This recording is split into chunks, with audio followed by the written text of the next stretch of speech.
ஆண்டுகளுக்கு முன்னே சூரியனிடத்திலிருந்து பூமி வரும்பொழுது பூமி ஒளிவண்ணமாகவே இருந்தது. அப்ப நிழல் கிடையாது, இரவு பகல் அது கிடையாது. அதன் பிறகு பூமியினுடைய மேற்பகுதி லேசாக அழுபட்சமாக வந்தது. அதுவே மேல மேல கொஞ்சம் கொஞ்சமா வளர்ந்து அணுமுகம் தாண்டிய உருவம் ஓரணு மற்றொரு அணுவோடு நேசிக்க தோன்றியது. ஒரு அணு மற்றொரு அணுவை உணவாக கொண்டது. அதன் பிறகு பரமானபட்சம் பிரகிருதி பட்சம் என்று கிருதி என்றால், கிருதி என்ற சொல்லுக்கு என்ன பொருள்? என்னன்னா ஒண்ணுமே சொல்ல மாட்டீங்க, என்ன குழந்தை? கிருதி ஆதவ் கிருத்யுகே ஆவர்ணே சர்வம் பிரம்மவிதம் ஜெகத். ஆதியில கிருதி யுகத்துல வர்ண பேதம் கிடையாது, எல்லாம் ஒளிவண்ணமாக இருந்தது. இந்த பூமியில கிருதி யுகத்துல வர்ண பேதம் கிடையாது. கிருதா யுகம் சொல்றது இல்லையா?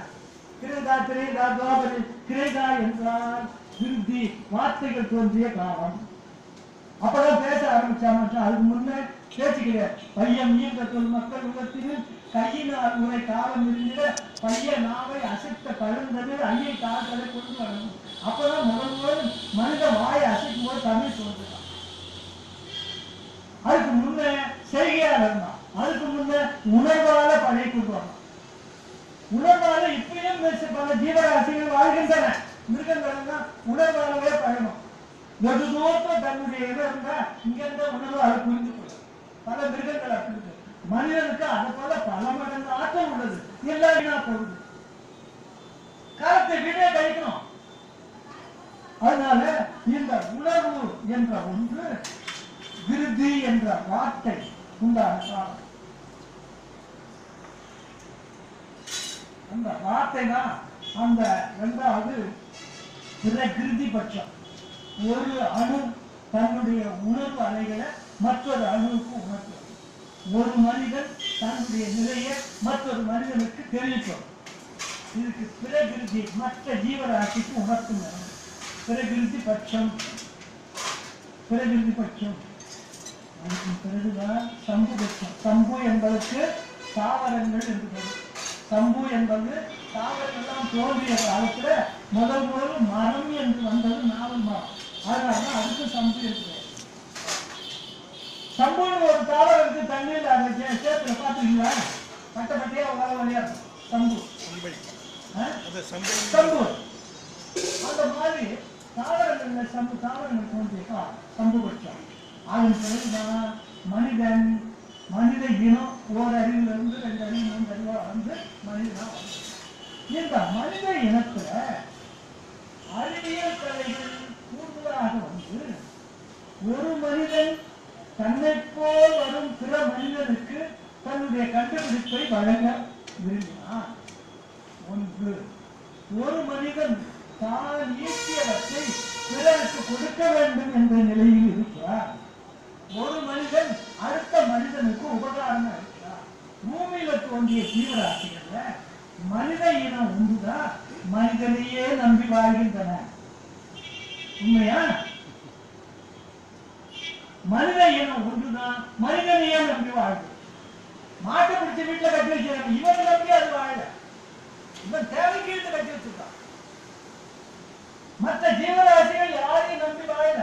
வள்ளலார்கிட்ட போய் கேட்டாங்க, எறும்பு குத்துல அரிசி போட்டா புண்ணியம் தானே என்று கேட்டாங்க. ராமன் சாமி என்ன சொன்னாரு? புண்ணியம்தான், ஆனாலும் புண்ணியமும் அல்ல, அது பாவமும் அல்ல. ஏனெனில் அதற்கு உணவை அது தேடிக்கொள்ளும் தகுதியை பெற்றிருக்கிறது. நீ கொடுத்தாலே சாப்பிடணும் அவசியம் இல்லை. அது உணவு அதுவே தேடிக்கும். நீ மனிதனை முதலில் கவனி. இவன் உன்னை நம்பியிருக்கிறான். அது மாதிரி அது கொடுக்கறது தப்பு இல்லை. அது கொடுத்தா புண்ணியமும் இல்லை பாவமும் இல்லை. ஒரு ஜீவனுக்கு உபகாரம் பண்ண தமிழர்கள் சொல்றேங்க. அவங்க யாரும் பெரிய நினைக்காங்க. மனிதனை நேசிப்பதை விட மாட்டை நேசிக்காங்க. மனிதனை நேசிக்கிறதை விட மாட்டை நேசிப்பாங்க. வீணா வீட்டுல செஞ்ச பலகார எல்லாத்துக்கும் கீழே போட்டாலும் போடுவாங்க. மனுஷால கொடுத்து கொடுக்க மாட்டுக்கு போடுவாங்க. புல்லு வாங்கி மாட்டுக்கு போடுவாங்க. மனுஷனை நேசிக்கிறது அதுதான் வளர சொல்றாங்க. மனுஷனை சுத்தவே நேசம். ஏன்னா மனிதன் தன்னை போல் அவன் வர வேண்டும் என்ற கட்டாயம் மனிதனுக்கு உள்ளது. தன்னை போல் உள்ள மனிதனை தன் நிலைக்கு கொண்டு வர வேண்டும் என்ற கட்டாயம் அவனுக்கு இருக்கிறது. இதுல மேல்நிலைக்கு வந்த மனிதர்கள் சித்தர்களாக உயர்ந்தவர்கள் ஏன் எப்படி சித்தர்களாக ஆனார்கள்? சரவணானந்தர் எப்படி சித்தராக ஆனார்? அவர்கள் வாழ்நாளில் சரவணானந்தர் காலத்துல வாழ்நாளில் அவர் யார் யாருக்கு என்ன இடையூறு செய்திருப்பார்? யார் யாருக்கு என்னென்ன இடையூறு செய்திருப்பார்? யார் யாருக்கு ஏதாவது சங்கடம் கொடுத்திருப்பாரா? யாருக்காக ஏதாவது துன்பங்களை உண்டு பண்ணிருப்பாரா? தன்னால் பிறருக்கு ஏதாவது இடையூறுகள் இருந்துச்சுமா? சரவணானந்தர் காலத்துல பிறர் நலனே குறிக்கோளாக கொண்டவர் முதல் காலம் அவர் சித்தராக. தன்னை போல் பிறர்கள் வாழ வேண்டும் என்பதுதான் முதல் குறிக்கோளாக இருந்தவர். ஒன்று. இரண்டாவது, அற்புதமான பேச்சாளர். உயர்ந்த கருத்துக்களை கூட நயமாக சொல்லக்கூடியவர். எல்லோருக்கும் புரியுற மாதிரி நெகிழ்வாக உருக்கமாக சொல்லக்கூடியவர். பேசக்கூடியவர். உயர்ந்த எழுத்தாளர். அற்புதமான நூல்களை படைத்தார். உயர்ந்த எழுத்தாளர். தியானத்தில் இறைவனை நேரே கண்டவர். வள்ளல் தியானத்தில் அவரிடம் தோன்றி இன்று தொடங்கி நீ தயவாய் அடிப்படையாக வைத்து அதிலிருந்து மேலே வா என்றார். வள்ளல் சொன்னதைத்தான் சரவணானந்தர் பின்பற்றினார். உண்மையா? சரவணானந்தர் கூட படிச்சீங்களா? இதை வச்சுட்டேன் படிங்களேன். வள்ளல் இவருடைய தியானத்திலே தோன்றி இன்று தொடங்கி இரக்கம், நெகிழ்வு, உருக்கம் இவைகள் தான் இருக்கிறது. இவைகளை தாண்டி மேல் நோக்கியது தயவு. தயவை தாண்டியது கருணை. கருணை தாண்டியது அருள். கருணையும் அருளும் ஆதாரத்துள்ளது. தயவு ஒன்றுதான் மனித சக்தி எல்லைக்கு உட்பட்டது. அதனால தயவை பின்பற்றணும். ஏன் தயவை பின்பற்றணும்? தயவுனா என்ன? தயவு என்று சொல்லுக்கு என்ன பொருள்? சொல்லுங்கம்மா. 5 ரூபாய். தயவு என்ற சொல்லுக்கு என்ன பொருள்?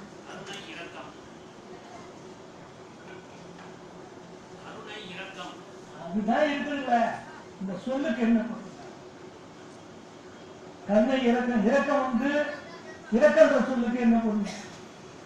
கருணை என்ற சொல்லுக்கு என்ன பொருள்? தண்ணி இருக்குல்ல, இந்த தண்ணியை கீழே ஊத்துனா என்ன பண்ணணும்?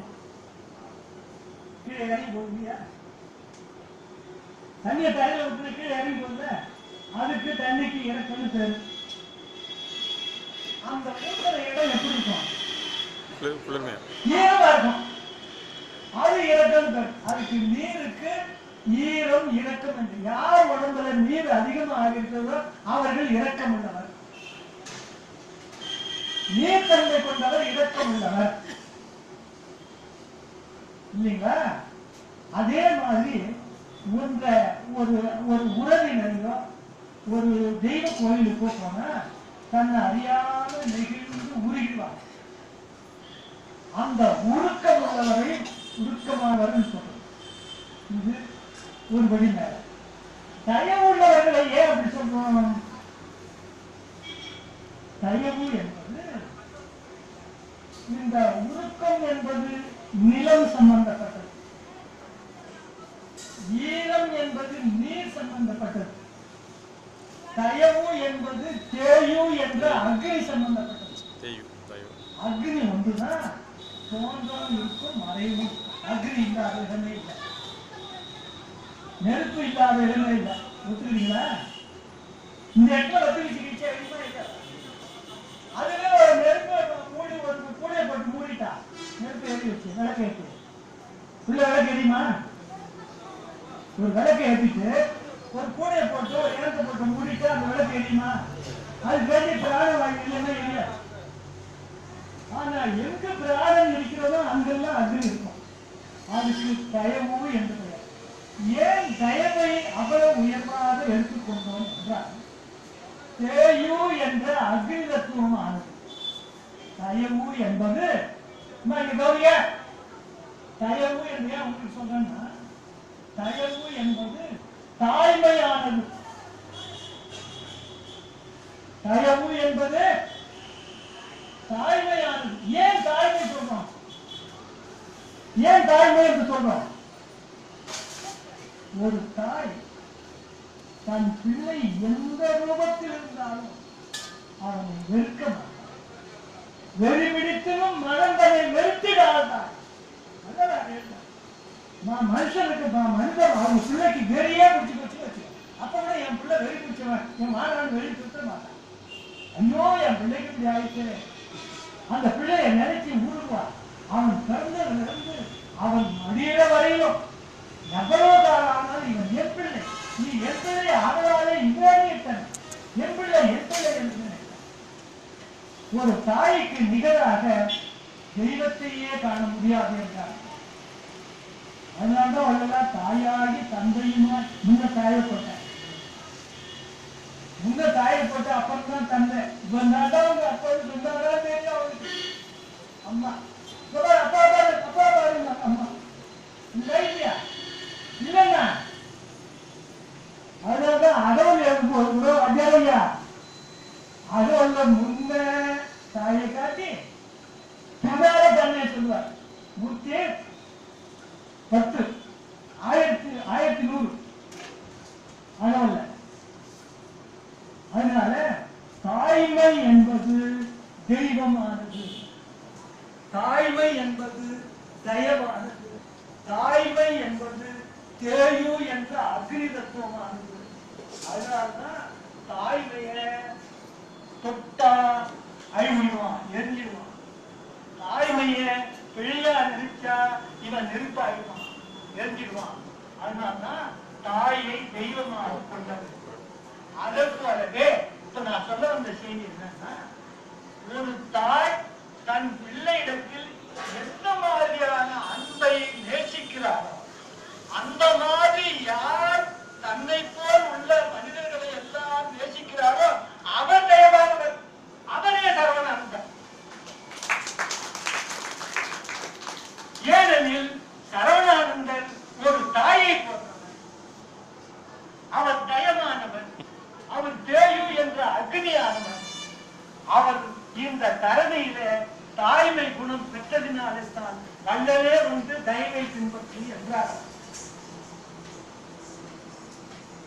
இது இப்படியே இருக்கும்.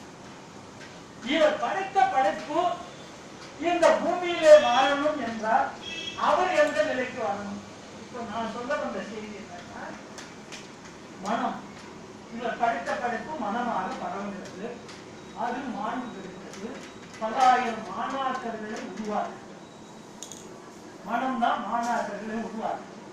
அந்த மனம்தான் காலப்போக்குல மனம் பரப்பி அது காய்க்க வச்சு, அது மறந்து காய்க்க வைத்து அந்த காய் முத்தி அது மணியாக மாறுது. தேங்காய் மணி கட்டி பார்க்கணும் இல்லையா, மணியாக மாறுகிறது இல்லையா? அதை போல ஒரு சுவாமி தன்னுடைய வாழ்நாளில் அத்தனை ஜீவராசிகளையும் தாயை போலவே நேசிக்கக்கூடிய பண்பு யாருக்கு? தயவு நாம தயவு சொல்லிட்டு வீட்டுல போய் கண்டவங்கிட்ட சண்டை போடுறது தயவா? யார் ஒருவர் கோபப்படாமல் இருக்கிறார்களோ, யார் ஒருவர் முன்கோபப்படாமல் இருக்கிறார்களோ, யார் ஒருவர் பிறர் குற்றத்தை விசாரிக்காமல் இருக்கிறார்களோ, பிறர் குற்றம் விசாரிக்க கூடாது. நம்மையே குற்றமா சொன்னாலும் மன்னிக்கக்கூடிய பண்பு நமக்கு வேண்டும். நம்ம குற்றமா சொன்னாலும் நமக்கு அது வர வேண்டிய சமயம் நாம அவனை மன்னிக்கணும். மன்னிக்கக்கூடிய பண்பு வேண்டும். பேச்சுகளை குறைத்து விட்டு உணர்வால் உணரக்கூடிய தகுதியை பெற வேண்டும். பேச்சையெல்லாம் குறைச்சோம். ஏன்னா நாம பேச பேச நம்ம சக்தி என்னமா பேசி பேசி பேசி எத்தனையாயிரம் வரவு தர்மசாலையிலே 50 வருஷம் பேசுறேன். போயிட்டேன். இளைஞர் அப்படியே பேச மாட்டாரு. நான் பேசி பேசி ஒரு நியாயம் இல்லைன்னா, தேவையில்லாத பேசினா அவங்க வீணா போடுவாங்க, தேவை உள்ளத பேசினா அவங்க வீணாக மாட்டாங்க. அந்த நம்பிக்கை